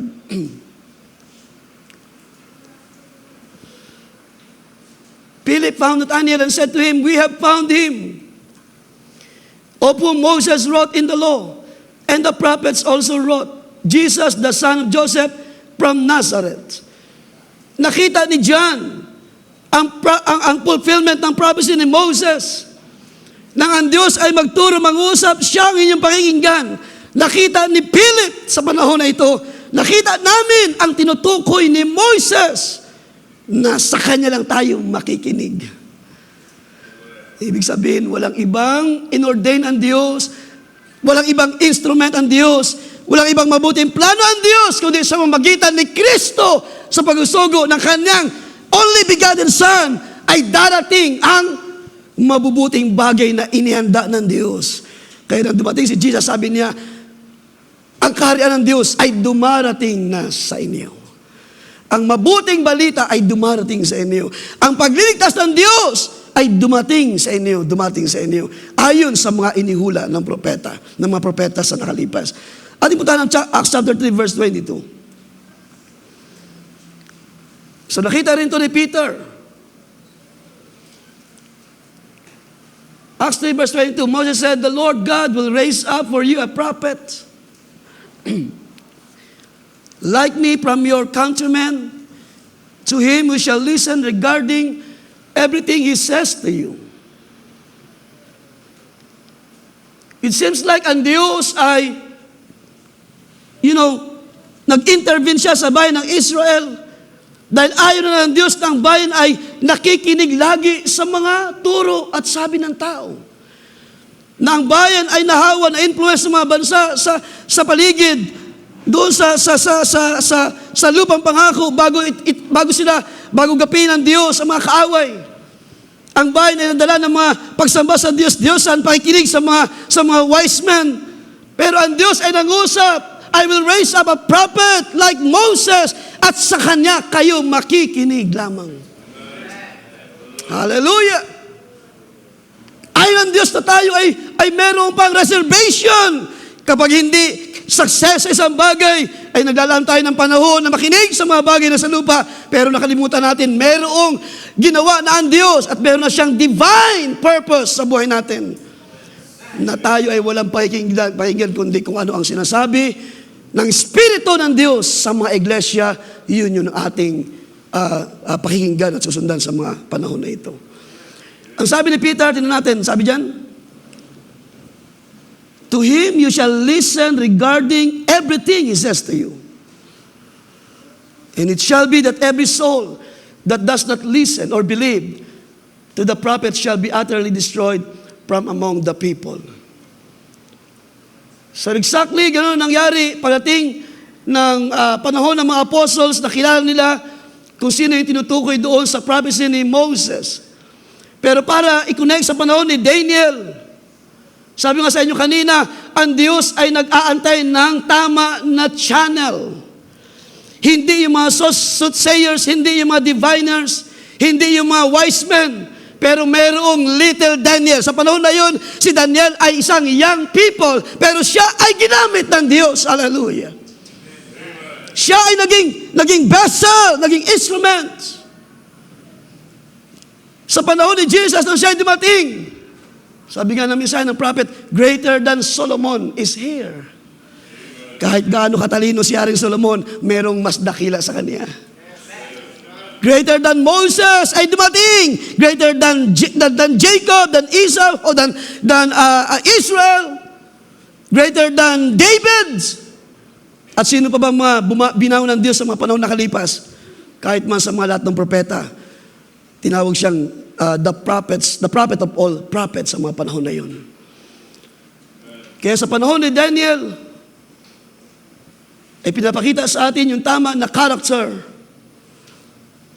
na hindi yung mga tao na yun na wise men ang siyang tama na channel. Kung si Daniel ay magpapadala sa kanyang damdamin. Maaaring siya ay makinig doon sa mga wise men sa panahon na yon. Pero hindi siya nagpadala sa wisdom ng tao. Kaya nga si John, di ba, meron din paalala sa atin, test every spirit, sabi ni John.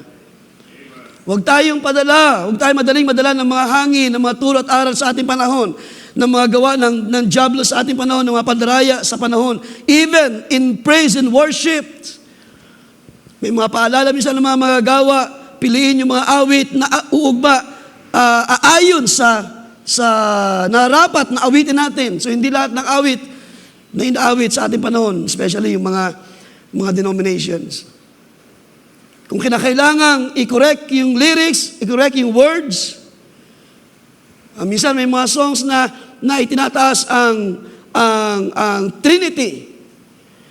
So kung pwede natin baguhin, i-change yung mga lyrics, yung mga wordings, para hindi tayo madala ng mga kaisipan ng sanlibutan. So gano'n nangyari sa panahon ni Daniel, and I can say Daniel is a man of character na nabuhay sa panahon na yon inside the Babylon. Sabi nga sa inyo kanina, walang matalino sa ibabaw ng lupa na nakapagsaysay ng dream. And not even Daniel, wala siyang idea. Siya ay naging instrument lamang. Siya ay naging mouthpiece ng Diyos. Siya ay ginamit lamang to speak in behalf of the king. Siya ay naging daan lamang para ang Diyos na nalulugod sa buhay na yun. Sa paggamit sa buhay ni Daniel, maaaring mas marami pang matalino kaysa kanya. Pero hindi yun ang nakita ng Diyos. Ang nakita ng Diyos ay ang pananampalataya. Mga kapatid, sabi ni Pablo, hindi lahat ay marunong, hindi lahat ay matalino. Di ba? Sino sa gabi ito na nakita natin itong great plan of salvation, hindi dahil sa tayo ay matalino at marunong, kundi may biyaya ang Diyos ng tama na kapahayagan na ipinakilala sa ating panahon. Katulad ng sinasabi ni Pablo, sabi niya, hindi pumasok sa mata o hindi nakita ng mata, hindi narinig ng tainga, ni hindi pumasok sa puso ng tao. Pero may Daniel na ibinangon ng Diyos na nakarinig at nakita ng vision. Nang pumasok ito sa kanyang puso, kanyang ipinahayag sa hari. Siya ay nagmadali na pumaroon sa hari. Mga kapatid, nakikita ba natin ang bahaging ito even sa ating panahon? Nakikita ba natin ang kadakilaan ng Diyos sa mga bagay na ginagawa pa niya sa buhay natin bilang mga mananampalataya? Sino ang pinalalakas pa sa mananampalataya sa uling mga araw na ito? Nawi-witness pa ba natin ang kapangyarihan ng salita ng Diyos, mga kapatid? Nakikita pa ba natin ang wisdom ng Diyos ay kumikilos sa iglesia? Ginagamit ang fivefold ministry para patibayin tayo sa pananampalataya. Na kahit man ang inyong may talingkod ay masasabi ko na wala akong kakayahan para gawin ang mga bagay na ito. Wala kaming kakayahan para dalhin ang bagay na ito sa harapan ng iglesia, sa harapan ng Diyos. Kundi lahat kami ay nagtitiwala lamang. Sabi nga ni Pablo, I am what I am. Ang aking nakita, ang aking natutunan, ang aking mga bagay na aking nalaman sa lupa ay aking itinuring na suka. At ako'y nagtiwala lamang sa kapangyarihan ng salita ng Diyos. And that's why, ang Diyos ay naganda ng mabubuti mga bagay sa inaharap. At ito'y ginawa niya sa panahon ni Daniel. Hindi nakita ng mga marunong sa kanyang panahon, but there is Daniel na binangon ng Diyos. Ating balikan ang ating text, Daniel chapter 2. Sa verse 28. I can imagine how the wise man in Babylon desires para interpret ang panaginip ng hari. Pero kahit gaano sila kadulong katalino, hindi nila kaya abutin ang karunungan ng Diyos.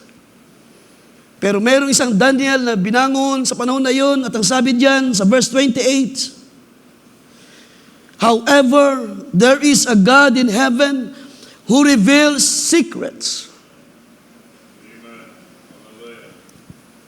So meron siyang pananampalataya, may Diyos sa langit na nagbubukas ng mga lihim Ano yung mga sikreto, mga mystery? May panampalataya siya na ang Diyos ang magbubukas ng mga bagay na inihanda niya sa darating. Yung mga mahirap unawain sa isipan ng tao, mahirap i-grabs ng ating mga kaisipan. May Diyos na nagpapakilala ng kanyang salita sa atin. At kahit man yung changing of the body from mortality to immortality, hindi yan kayang isipin ng tao, hindi yan kayang arukin ang kaisipan ng tao, how it will happen. Pero by faith, we believe, isang araw, ito yung pangako ng Diyos. Ang katawan na mahina ay palalakasin ng kapangyarihan ng Diyos. Ang katawang may kabulukan ay matapos papalitan ng katawan na maluwalhati. Hallelujah. Yung katawan na ito na mahina sa maraming mga bagay, sabi ng prophet, yung katawan nito ay punong-puno ng basura. Punong-puno ng mga bagay na hindi ayon sa gawa ng Diyos. Mostly hindi umaayon sa plano ng Diyos. Pero isang araw matapos ang struggle, matapos ang ating paglakad sa mga mahihinang mga bagay sa ating mga pangatawan. At ang katawan na ito ay kahasangapan ng Diyos ng kapangyarihan at kalakasan. Sabi diyan, King Nebuchadnezzar, He has made known to King Nebuchadnezzar what will take place in the latter days. So yung dreams ay may kinalaman sa mga bagay na mangyari in the latter days. And that's why ganun kahalaga yung panaginip ng Haring Nebuchadnezzar. And I can imagine, ang Diyos ay pinadaan pa sa hari ang panaginip. Not knowing King Nebuchadnezzar ay bahagi siya doon sa panaginip at yun natin pupuntahan later on. Even King Nebuchadnezzar is a part of God's plan para maipakita sa bayan ng Israel gaano mabiyaya ang Diyos ng kanilang mga magulang, gaano ang Diyos nag-ingat ng generation ng bayan ng Israel, gaano ang Diyos nagtapat sa kanilang mga magulang, na ayon sa pangako ng Diyos kay Abraham, na magiging gento karami ang binhi mo, Abraham, hallelujah, ibig sabihin, hindi matatapos ang mabuting plano ng Diyos. Sabi nga ng isang pangaral na aking napakinggan, hindi totally winipe out ng Diyos ang bayan ng Israel dahil kung gagawin ito ng Diyos, matatapos ang kanyang gawa sa bayan. Pero meron laging tinatawag na remnant.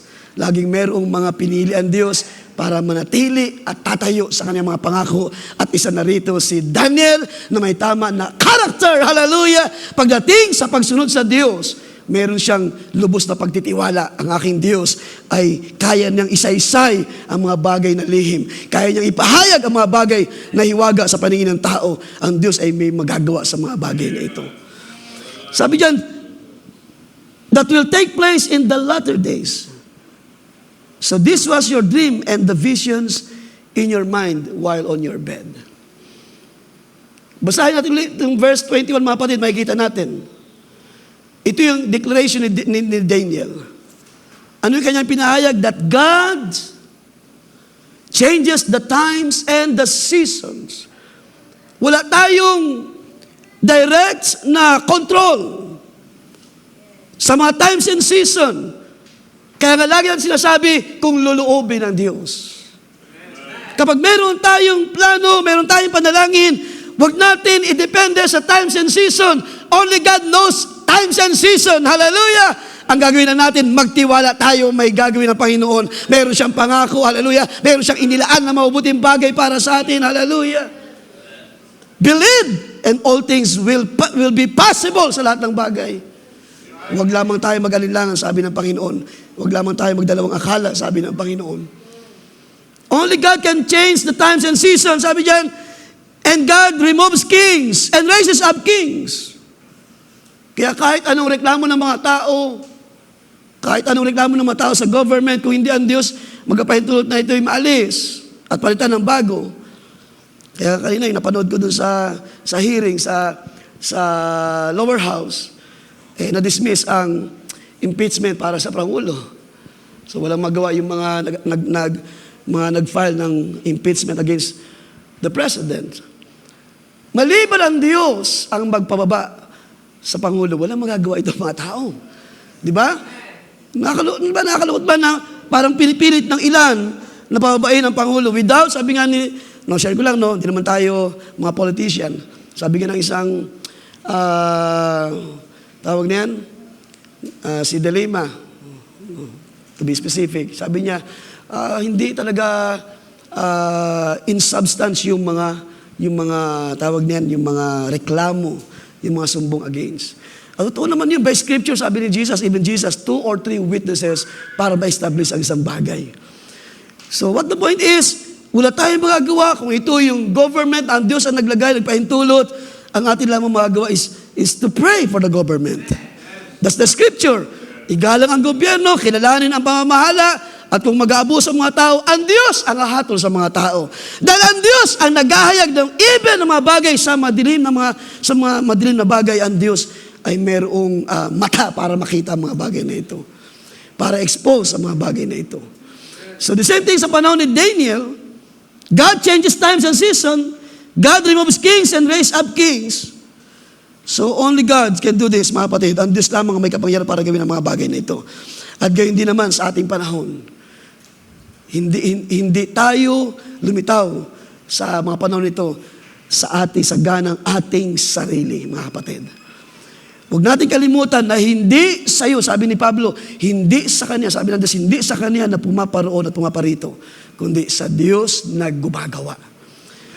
Hindi sa iyo na nagpaplano, hindi sa aking mga magulang na nagplano, hindi sa akin na nagplano para sa aking mga anak, but I'm so proud and ang Diyos ay totoong napakabuti because like kung naalala ng mga bata pa ay maliliit at ngayon sila ay pinalaki na sa biyaya ng Panginoon. Kung ano man ang aming nilalakaran na panampalataya ay yun din na kailang sinusundan by the grace of God. Hindi sa akin, hindi sa iyo, kundi sa Diyos na nahahabag. Sa Diyos na kumikilos, sa Diyos na umaakay, sa Diyos na tumutugon sa inyong mga panalangin. And that's why sabi niya ni Daniel, this is recognition sa Diyos. God reveals deep and secret things, verse 22. And God knows what is in the darkness, and light dwells with Him. So walang bagay na may lilihim sa Diyos. Kaya sa gabi ito, mga kapatid, kung paanong may isang Daniel na ibinangon ng Diyos sa panahon na ito, mayroong tamang character, I can say, mayroong tama na paglakad sa panampalataya, mayroong tama na puso na dapat ating ipakita sa Diyos. Willing pa ba tayo mag-antay sa ating mga dalangin, mga kapatid? Willing pa ba tayo magpatuloy in prayer, in unity, in spirit? Like Daniel and the 3 Hebrew brothers, they seek mercies. Huwag tayong tumigil sa paghingi ng pabor sa Diyos. Marami ng testimony rito ng mga mahibigat na problema na mayroong ginawa ang Diyos, mayroong provision na ginawa ang Diyos para malagpasan ng maraming mga problema. Marami na tayong dinaanan ng mga struggle sa family, sa tahanan, sa pangailangan. Pero katulad ni Daniel, dumaan din sa struggle ng captivity. Pero hindi sa kanya para siya ay dalhin ang kanyang sarili sa loob ng kaharian ni King Nabucodonosor. May plano ang Diyos, mga kapatid. Ibinangon tayo sa uling mga araw because may mabuting plano ang Diyos sa buhay ninyo. Kung bakit tayo bahagi ng ministry, kung bakit tayo mayroong lakas ngayon, mayroong purpose ang Diyos ng pagtawag sa bawat isa. Ating balikan ang verse 29. Sabi diyan, tungkol sa iyo, O Hari, ang iyong pag-iisip ay dumating sa iyo sa iyong higaan. Kung ano ang mangyari sa panahon darating at siya naghahayag na malihim ay ipinaaninaw sa iyo kung ano ang mangyayari. So, sa panahon na ito ay nagkaroon si Nebuchadnezzar ng time to, kumbaga parang nag-isip din siya what will happen next after his kingdom.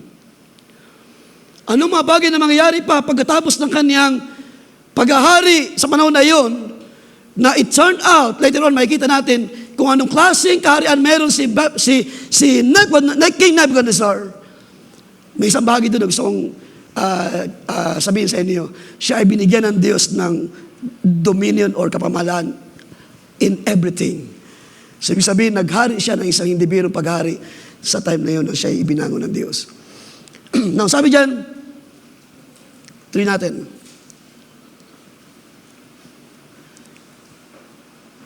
Tungkol sa akin, ang lihim na ito ay hindi nahayag sa akin ang dahil sa anumang karunungan na tinamo kong higit kaysa sinumang may buhay. So sa verse 29, pinakita ni Daniel, o sabi niya, while you're in bed, ito yung panaginip mo, mahal na hari, yung sabi niya. Pero sabi naman niya, tungkol sa akin, sabi niya, ang lihim na ito, ang lihim ng Diyos, ang plano ng Diyos, ay hindi nahayag sa akin ng dahil sa anumang karunungan na tinamo kong higit kaysa sino mang may buhay. Kaya nga sabi sa inyo kanina, si Daniel ay naging isang instrument lamang ng Diyos para ipadaan ang kanyang plano. Sabi niya, kundi upang maipaninaw sa hari ang kahulugan at upang iyong malaman ang mga pag-iisip ng iyong puso. Sabi sa English, but for the purpose of making the interpretation known to the king. Ibig sabihin, ibinangon ng Diyos si Daniel for this purpose. Maraming pwedeng mag-interpret, maraming wise men. Pero sabi nga, ang Diyos ang pumipili, ang Diyos ang tumatawag. Di ba? Mayroong dalawang hari na nababangon sa kalagitnaan ng Israel. Sino yun? Si Jacob at si Esau. Pero ang Diyos, bago pa lumitaw yung dalawa, sabi niya, I hate Esau, but I love Jacob. Kung pag-uusapan ang pagpili at paghira ng Diyos, even Daniel, wala siyang kamalay-malay na hindi dahil sa kanyang karunungan, ay merong higit palang plano ang Diyos. Why? Because of his character. Nang si Daniel ay dalhin ng Diyos sa kaharian ni Nebuchadnezzar, hindi siya nagpadala sa mga opportunities. Siya ay naging mababa pa rin sa panampalataya at pagtitiwala sa Diyos. Hindi niya hinayaan na ma-defile ang kanyang sarili. Hindi siya naging opportunista sa mga alok ng hari. Siya ay nanatiling tapat sa law, sa kautusan, sa mga salita ng Diyos. At ang puso niya ay mababa para antayin.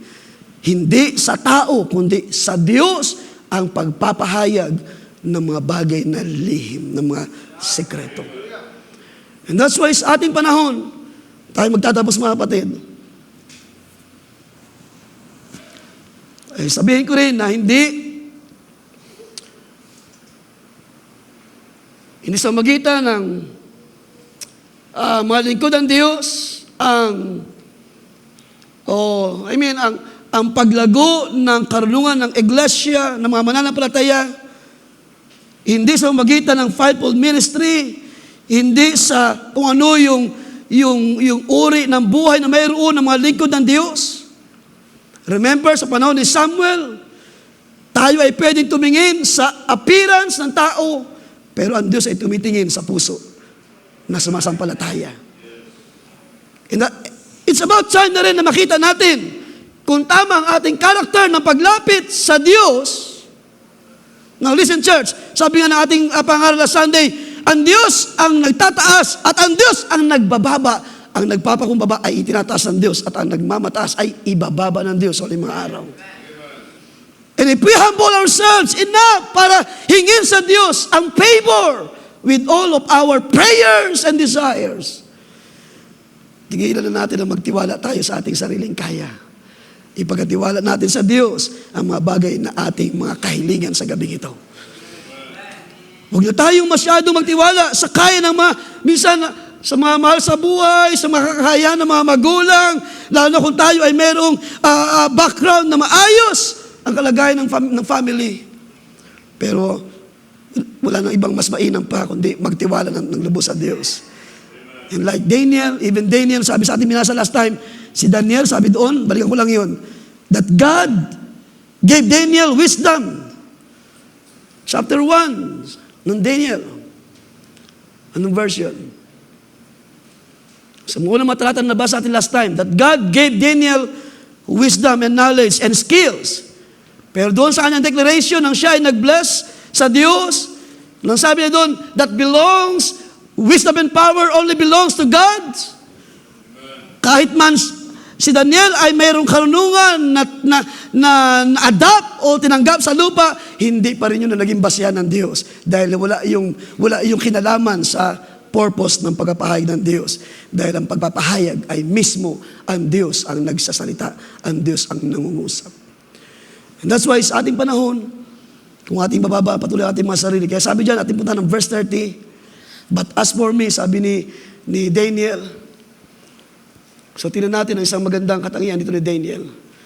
Sabi niya, this secret has not been revealed to me for any wisdom residing in me more than in any other living person. Ibig sabihin, hindi siya nagtiwala sa kaniyang kaya, hindi siya nagtiwala sa kaniyang karunungan na tinanggap sa lupa, siya ay nagtiwala lamang sa karunungan ng Diyos. But for the purpose of making the interpretation known to the king. So ibig sabihin, naging mababa ang puso ni Daniel na nagtiwala siya sa Diyos na marunong. Otherwise, kung hindi yung ginawa ni Daniel, isa si Daniel sa mapapatay sa panahon na yun. Dahil sa decree ng hari, lahat ng wise men na hindi makapagpapahayag ay patayin sa panahon na yun. Pero kilala ni Daniel, sabi ko sa inyo one time, Daniel knows his position. At sa uling mga araw, kilalanin niyo rin ang inyong position sa katawan ng Panginoon. Kilalanin niyo ang inyong pagkatawag, sabi ni Pablo, napakataas ng pagkatawag na itinawag ng Diyos sa bawat isa. Ibig sabihin, walang bearing ang ating kalagayan. Kahit tayo naghihikaos, may Diyos na makapangyarihan na tumawag sa iyo na kayang i-provide. Kaya kang ipagtanggol ng Diyos sa lahat ng gawa ng kaaway. Hallelujah! Kung ikaw ay magtitiwala lubos sa Diyos at sa sampalataya na mayroon siyang magagawa, that He is able. That the Lord, by His word, He is able gawin ang lahat ng bagay na ito. Hindi sa atin na malakas, hindi sa atin na marunong. Hindi sa iyo na nagmamayari ng lahat ng mga bagay. Kundi sa Diyos na gumagawa at nagpapahayag. For the last, mga kapatid, ang tagpo na ito ay nangyari sa panahon, naulit lamang sa panahon ni Daniel, nangyari na sa panahon ni Joseph. Genesis chapter 41, nang walang makapag-interpret sa dream ng Pharaoh. So alam natin ang story, si Joseph ay nabilanggo at nagkaroon ng panaginip yung kasama niya doon sa bilangguan at kanyang in-interpret. At nung ito ay makabalik sa kanyang position na tawag niyan, yung parang, ano yan? Siya yung nagkatiwala sa tawag niyan, sa inumin ng hari. So nung ang Paraon ay nanaginip, sabi niya sa verse 16, sumagot si Jose kay Paraon. So naalala ng tao na yun na mayroong isa na nag-interpret ng kanyang dreams at siya tinawag ng Pharaoh. At sabi dito, sa pagharap ni Joseph, sabi niya, sumagot si Jose kay Paraon na sinasabi, wala sa akin. So katulad ni Daniel, as for me, hindi ko ito ipinapahayag sa iyo, hari, ang iyong dream dahil sa aking karunungan. And Joseph also knows his position. Wala sa akin, Diyos ang magbibigay ng sagot sa kapayapaan kay Paraon. Throughout the history ng mga mabababa ang puso ng mga lingkod ng Diyos, laging sila ay nagsasabi, ang Diyos lang ang siyang may magagawa. Ang Diyos ang siyang may kapangyarihan para i-reveal ang kanyang sarili para sa iyo. Ang Diyos ang may magagawa para ipakilala pa sa iyo ang kanyang mga mabuting plano sa hinaharap ng mga panahon. And again, naulit sa panahon ng mga apostles. Acts chapter 3. Tungkol naman ito sa pagpapagaling ng Diyos. As we know the story ng sila Peter, dahil nga sa kasagsagan ng unang pagkilos ng anointing ng Espiritu ng Diyos na ibinuhos doon sa upper room, ay nagpasimula silang mangaral, magturo, dalhin ang kaligtasan sa marami, at nakaharap nila itong tao na lumpo doon sa pintuang daan ng templo. Ano sabi ni Peter? Wala akong pinakinto. Ang nasa akin ay ito, sa pangalan ng Panginoon, ikaw ay bumangon. Now, pagdating sa verse 12, sabi dyan, chapter 3, nang makita ito ni Pedro dahil na-amaze sa marami, sumagot sa mga tao, kayo mga lalaking taga-Israel, Bakit kayo nagsipang gilala sa taong ito? O bakit kami ang inyong tinitigan na sa inyong akala ay dahil sa aming sariling kapangyarihan o kabanalan ay aming napalakad siya? Na ulit-ulit yung nangyari sa panahon nakalipas. Ang tao ay walang magagawa. Ang Diyos ay may magagawa. Hindi sa atin, hindi sa iyo, hindi sa akin, kundi sa Diyos na nahahabag at naaawa. Hallelujah. Kundi sa Diyos na gumagawa, hallelujah, ng lubos sa iyo by His Word. Ang Diyos na nagpapakilala, nagpapahayag ng kanyang kadakilaan para sa iyo. And that's why wala tayong mga testimony rito na ito'y ginawa ko, ito'y aking lakas, ito'y nangyari dahil sa ating mga kabutihan. No. Lahat ng ating mga testimony, ito'y dahil sa may Diyos na nahabag. Hallelujah! Dahil may Diyos na gumawa sa akin. Dahil may Diyos na tumugon sa aking mga dalangin. Dahil may Diyos na nag-give way, nagbigay daan sa ating mga pangailangan. Naniwala ako na ito'y nauulit sa ating panahon. And like Daniel, kung meron tayong tamang karakter sa pagharap sa mga problema, hindi ako nagtataka, tayo ay mga mananagumpay, kayo ay mga mananagumpay. Sa ating mga struggle, sa ating mga pagharap sa mga problema, sa ating pagharap sa mga suliranin, hindi na tayo basta-basta magagapi, matatalo ng kalumbayan. Meron tayong tiyak na pag-asa, buhay ang Diyos na tumawag sa akin, buhay ang Diyos na tumawag sa inyo. Sabi ni Pablo, pinangyayari ng Diyos ang lahat ng bagay for this purpose, dahil sa kanila na mga umiibig sa Diyos. Pinangyayari ng Diyos na mangyari ang lahat ng bagay, nagkakalakit-lakit na nangyari ang lahat ng bagay. And therefore, kahit naman may pagluha, kahit sa mga pangailangan, sino magpapasalamat sa Diyos sa gabi ito? Kahit sa karamdaman, kahit tayo ay hinang-hina na, all things works together for our goods. At sinasabi pa rin natin, may purpose, may dahilan, mayroong layunin ng Diyos sa mga bagay na ito. Ating purihin ang Panginoon, ating palapakan siya for this purpose. Hallelujah! And that's why sa gabi ito, ako sumasampalataya na mayroon tayong tama na pananampalataya, ng paglapit, paghiling, pag-ibig sa Diyos. Lamang, sabi nga sa inyo one time, parang tila nagkukulang tayo ng mga paglapit, pag-ibig sa Diyos. Wala na yung tinatawag na supplication, prayer in supplication. Parang ang ating mga espiritu is at ease. Sabi nga nila, ay nasa complacent na panahon. Pero dalangin ko, nabigyan tayo ng puso na it seems like Daniel, against all odds, against the decree of the king, kahit nasa panganib ang buhay, kahit mamamatay ka na, may Daniel, may character na nagtitiwala sa Diyos, may Diyos na kayang ipahayag ang bagay na ito. So why worry? Bakit tayo mag-aalala? Bakit tayo mababalisa? So God willing, titingnan natin sa dati na pagkakataon yung kahulugan ng panaginip ng Haring Nebuchadnezzar and how it affects sa Israel and how it affects sa buhay ng marami sa panahon na yon.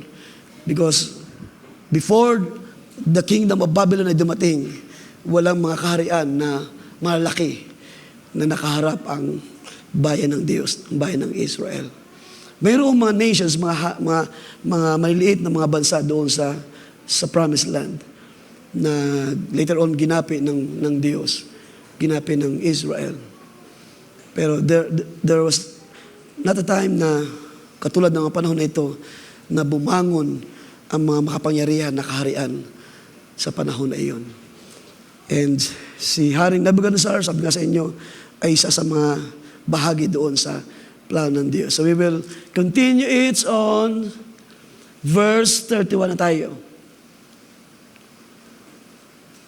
Sabi dyan ni Daniel, "You, O King, were watching, and behold, a great image." Sabi niya, "This great image whose splendor was excellent stood before you, and its form was awesome." Hallelujah. Purihin ang Panginoon at ang Diyos magbigay daan pa sa ilang mga bagay na ating pinagatiwala sa Kanya. Sa gabi ito, I also believe na ang ating mga pangailangan may Diyos na nakakatagpo sa bawat isa. Tayo manalangin, Panginoon Diyos, na Ikaw ay mabuti, Ikaw ay tapat sa iyong mga pangako, sa iyong mga salita. Patuloy namin, O Diyos, na ibinababa pa ang aming mga puso, ang aming mga sarili. We bow down in Your presence, O God, believing na mayroon kang kapangyarihan para gawin ang lahat ng bagay. Believing that you are sovereign God, that you can do all these things, O God, na magagawa mo ang lahat ng bagay ayon sa iyong kaluguran, Panginoon. Ayon sa nasa ng iyong puso ay gagawin mo ang lahat ng bagay. Gayunpaman, Panginoon, hindi may isasantabi ang iyong mabuting plano sa iyong mga lingkod, sa iyong mga tinawag. Dahil kami, O Diyos, ay bahagi sa iyong plano, bahagi sa iyong kaisipan. Bahagi kami, Panginoon, sa iyong mga gagawin sa uling mga araw na ito, O Diyos. Salamat, Panginoon, na dahil sa iyong biyaya ng karunungan, ay nagagawa pa rin namin magpatuloy, magtiwala lamang sa iyong salita, magtiwala pa sa iyong paghipo, magtiwala pa sa pahid na mula sa iyo, Diyos. At huwag kami magtiwala sa aming sariling karunungan at lakas. Ibaba pa namin sa iyong paanan ang aming mga buhay, O Diyos. Believing that you are God of our fathers, of the apostles. Ikaw ang Diyos ng lingkod, William Branham. Ikaw ang Diyos ng aming mga magulang. Hallelujah. Nagpahinga na marami sa amin na Diyos. Pero ang langit ay bukas pa rin ang karunungan. Ikaw ay Diyos na patuloy nagpapakilala, nagpapahayag. Hallelujah. Oh, salamat sa pagliligtas, O Diyos. Salamat sa mga kaluluwa na tinatawag mo pa sa uling mga araw. Salamat, O Diyos, na patuloy kami nakakaranas ng iyong pagkilos, paggawa sa uling mga araw. Bless your word. Bless our hearts with your anointing, O God. At patuloy kami nagtitiwala, Panginoon, sa mga araw pang darating. You will still our God, our Savior, our King, our Healer. Hallelujah.